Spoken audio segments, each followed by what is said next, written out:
La Côte d'Ivoire se prépare à une élection présidentielle décisive en 2025. Mais derrière les discours officiels, l'ONU tire la sonnette d'alarme. Tensions politiques, rivalité électorale et risque d'instabilité. Pourquoi l'organisation insiste-t-elle autant sur la transparence et la paix? Et comment Alassane Ouattara réagit-il face à cette pression internationale? Restez jusqu'au bout, vous allez découvrir les véritables enjeux de cette intervention. N'oubliez pas de vous abonner et d'activer la cloche pour ne rien rater sur les présidentielles de la Côte d'Ivoire 2025. La Côte d'Ivoire s'approche à grands pas de l'élection présidentielle de 2025, une échéance décisive qui suscite autant d'espoir que d'inquiétude. Le climat politique reste marqué par des rivalités intenses, une opposition divisée et des tensions qui rappellent les heures sombres des crises passées. Mais cette fois, la tension ne vient pas seulement de l'intérieur du pays. Le monde entier observe, et parmi les acteurs internationaux, l'ONU se distingue. L'organisation multiplie ses prises de position et ses appels à la transparence, à l'apaisement et à la paix. Pourquoi une telle insistance? Que cherche réellement l'ONU dans ce processus électoral? Et comment le pouvoir d'Alassane Ouattara, candidat à un 4e mandat contesté, réagit-il face à cette pression croissante? Restez avec moi, car dans cette vidéo, nous allons analyser en profondeur les enjeux, les signaux envoyés par l'ONU et les répercussions possibles pour l'avenir politique ivoirien. Le 22 septembre 2025, un événement majeur a retenu l'attention à Abidjan. Leonardo Santos Simao, représentant spécial du secrétaire général des Nations Unies pour l'Afrique de l'Ouest et le Sahel, a rencontré les responsables de la Commission électorale indépendante, la CEI. L'objectif de cette réunion était clair: évaluer l'état de préparation du scrutin présidentiel prévu pour octobre 2025 et rappeler l'importance d'un processus électoral crédible, transparent et pacifique. 3 grands axes ont été mis en avant par l'émissaire onusien. Premièrement, la transparence du scrutin, car sans elle, aucun candidat ni aucun électeur ne pourra faire confiance aux résultats.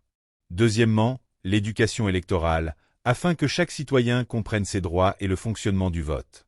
Enfin, la communication institutionnelle, pour éviter la confusion, les rumeurs et les manipulations autour des chiffres. Dans son discours, Leonardo Santos Simao a martelé: « Nous encourageons la Commission à continuer le travail dans le sens d'avoir des élections apaisées dans le pays. » Cet appel traduit une véritable inquiétude. L'ONU veut éviter à tout prix que la Côte d'Ivoire ne revive les violences post-électorales de 2010 et de 2020, qui avaient marqué le pays dans la douleur et la division.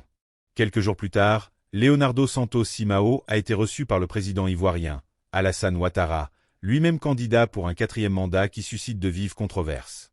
Cet entretien a porté sur la sécurité, le climat politique et les risques liés au scrutin.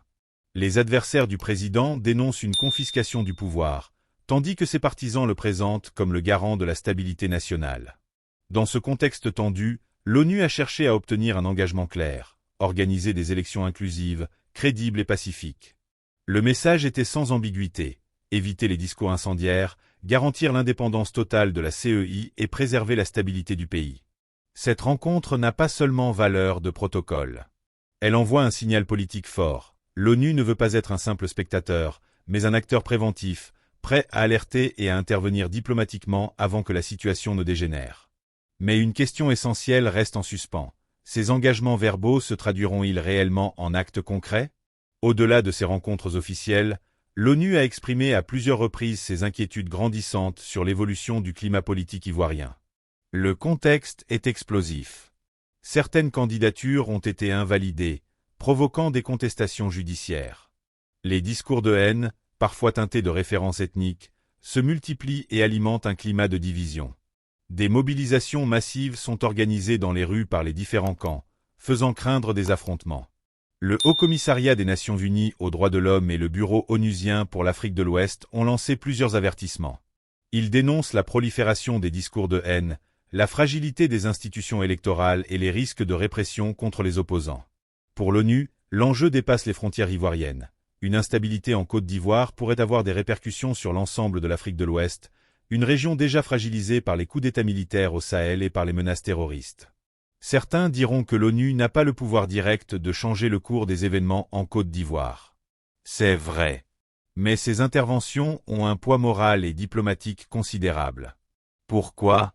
D'abord, parce que les autorités ivoiriennes ont besoin de la reconnaissance et de la légitimité internationale pour que les résultats des élections soient acceptés. Ensuite, parce que les investisseurs étrangers, les bailleurs de fonds et les partenaires politiques scrutent attentivement la position des Nations Unies. Un message clair est envoyé. Un scrutin violent, contesté ou entaché de fraude pourrait isoler la Côte d'Ivoire sur la scène internationale et fragiliser son économie. À l'inverse, une élection transparente et pacifique renforcerait la stabilité et la crédibilité du pays, tant à l'intérieur qu'auprès de ses partenaires étrangers. En résumé, l'ONU, par la voix de son représentant Leonardo Santos Simão, a choisi de miser sur la diplomatie préventive. En rencontrant la CEI et le président Alassane Ouattara, l'organisation veut agir en amont pour éviter une nouvelle crise. Elle insiste sur la transparence, la paix et l'inclusion, car l'avenir politique de la Côte d'Ivoire, mais aussi l'équilibre de toute la région ouest-africaine, en dépend. La question reste ouverte. Le pays saura-t-il tirer les leçons du passé pour offrir au monde un exemple de maturité démocratique en 2025 ? Voilà, vous avez maintenant une vision claire du rôle crucial que joue l'ONU dans l'élection présidentielle de 2025 en Côte d'Ivoire. Les messages sont forts, paix, transparence et stabilité. Mais la grande question reste entière. Ces appels seront-ils réellement entendus ? Qu'en pensez-vous ? Dites-le moi en commentaire. Si vous avez aimé cette analyse, n'oubliez pas de mettre un like, de partager cette vidéo autour de vous et surtout de vous abonner à la chaîne Info Afrique. Activez la cloche de notification pour ne rien rater de nos prochaines analyses sur l'actualité africaine.